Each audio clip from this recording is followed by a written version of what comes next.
Good morning. It's Thursday morning, and today we read Psalm 84. How lovely is your dwelling place, O Lord of hosts!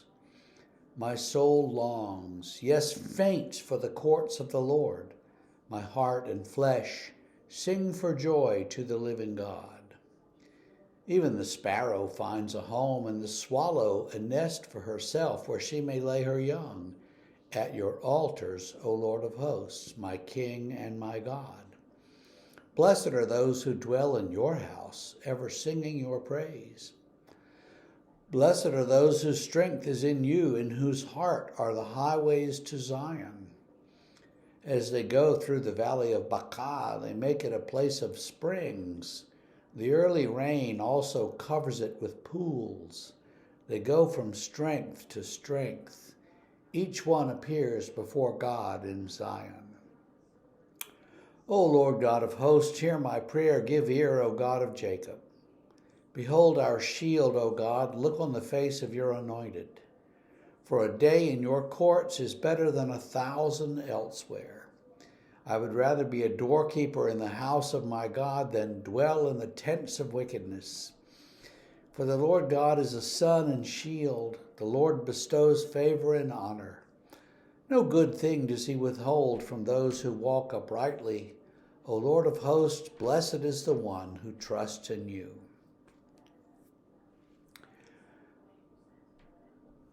Every time I read this psalm, I think of there's one particular church I served where there was a doorway in the hall that led into the sanctuary, into the chancel.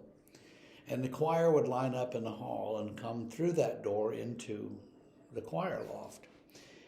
And many Sundays I would just open the door for them and hold it because it didn't stay open on its own. So I would hold the door as they came walking through, and I would say, well, I'd rather be a doorkeeper in the house of the Lord than dwell in the tents of wickedness. And they thought I was trying to be funny. Some of them realized, oh, that's a verse from the Bible. But at any rate, I would say that, and they would kind of giggle. Then they would go in, and we would have worship. The psalm is filled with memorable phrases like that, where it says, "A day in your courts is better than 1,000 elsewhere." So one day in God's presence is better than, months and months somewhere else. Or the sparrow finds a home. You think of the temple and the altar and, birds flying in and making nests. And we try to chase birds out of our buildings if they get inside. But sometimes, birds come in and find a place to make a nest, and in some cases we decide that's okay, and we let them stay. So in the temple, I guess this was happening, and they would say, well, that's fine. The birds, God made the birds come into God's house and have a place to make a nest. Which is to say that all of us find our place in God's house, in God's temple. Some people are doorkeepers. Some people dwell in the courts. Some people, are like the birds that find a out-of-the-way spot to make a nest.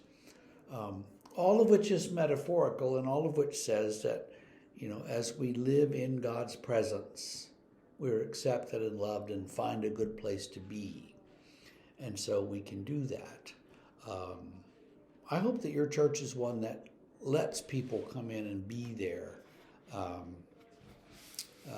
We've, at our particular congregation, we've had some trouble with the homeless, frankly.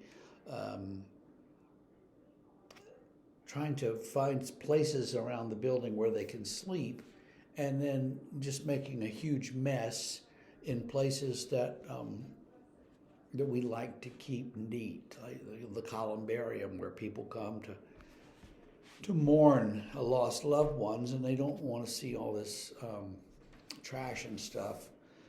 And so we've had to take some steps to keep keep people from spending the night there and doing other things. And so it's difficult, to say on Sunday, well, everybody's welcome, and then during the week, well, you're not welcome. But we're just trying to set a standard and keep everybody happy, keep the areas appropriate, and that's tough. Those are tough decisions sometimes, but I hope that your church is like our church and welcomes anyone and everyone who shows up into worship, and because God does and God would. So let them in, let them come, and let them, whoever they are, whatever their story is, welcome them. You won't be sorry. Well, have a great day, and we will see you again tomorrow.